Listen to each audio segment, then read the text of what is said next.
Picture this for a second. Imagine a world where every single one of your needs is completely met. We're talking unlimited resources, perfect weather, total absolute safety. A literal utopia. Now imagine that this exact paradise inexplicably results in the complete and total extinction of the entire society living inside it. Sounds completely impossible, right? Like a total paradox. But it actually happened. Today, in this explainer, we're diving into one of the most fascinating and, frankly, deeply disturbing experiments ever run on a society. Let's get right into it. So the mystery kicks off with just the number 8. That's it. 8 perfectly healthy founder mice, 4 males and 4 females. They were handpicked from a pristine breeding colony at the National Institutes of Health and dropped right into a brand new, completely sealed enclosure. And for 5 solid years, these mice were living the absolute dream. I mean, they had unlimited food, endless water, the temperature was dialed in perfectly, and there were absolutely zero threats from predators or disease. Literally nothing was hard for them anymore. But here is the shocking twist. 0. After those 5 years of absolute, undisturbed luxury, there were 0 survivors left. Every single mouse was gone. And you know what the most baffling part of the whole thing is? Not a single one of those deaths was caused by anything a veterinarian could actually diagnose. There were no toxins, no weird infections, obviously no starvation. So what on earth wiped them out? Well, to figure that out, we have to talk about the man behind the curtain, an ethologist named John Calhoun. By the late 1960s, Calhoun was just utterly obsessed with one very specific question. He wanted to know what actually happens to a society when nothing is hard anymore, and he spent 2 decades chasing that answer. In fact, he'd already built 24 previous enclosures. He put them in forests, in barns, in federal labs. You could pretty much say he was the world's leading architect of mouse dystopias.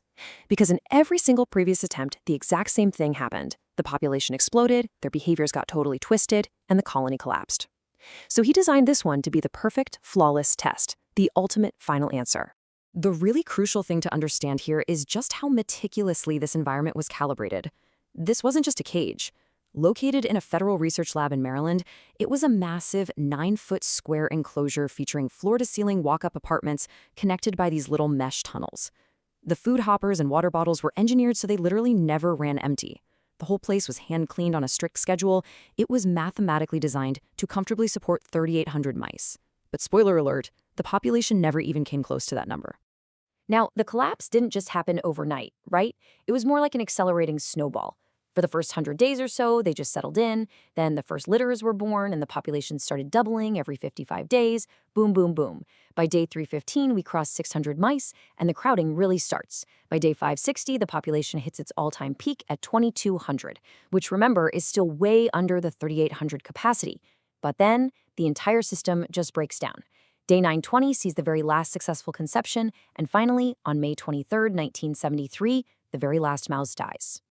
Okay, so what went wrong? Well, the breakdown didn't start with physical death. It actually started in their minds. Calhoun noticed this incredibly bizarre symptom that he ended up calling the behavioral sink. Even though there was equal access to food everywhere in the enclosure, the mice started compulsively crowding around just a few specific feeders. They flat out refused to eat alone. It's like the sheer presence of other mice became so deeply wired into their feeding instinct that a completely full, untouched feeder on the other side of the room was just rendered totally invisible to them.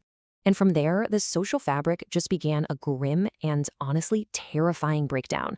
In the wild, surplus mice would just migrate away, but here, there was literally nowhere else to go. First, the males who originally claimed the territories grew completely exhausted from constantly patrolling, and they just gave up protecting their families. This meant nursing mothers were suddenly forced to defend the nests entirely alone. And the intense stress of that caused the mothers to actually turn on their own young. They were abandoning them, forgetting them, and in the worst cases, outright attacking them. Because of this, in some sections of the colony, the newborn survival rate plummeted below 1 in 20. The fundamental structure that held them together as a species was completely dying. And what about all those surplus male mice who had nowhere to go and literally no societal roles left to fill? Well, they fractured into 2 extremely broken psychological states. On one side, you had the frantic males. These guys were hyperactive, moved frantically around the enclosure, forced themselves into nests, and just completely skipped all normal courtship rituals. It was pure chaos. But on the exact opposite side, you had the listless males. These mice drifted into the center of the enclosure, just forming massive pools of bodies. They didn't fight, they didn't court females. If they were attacked, they literally just lay there, absorbed the damage, and then went right back to sleep.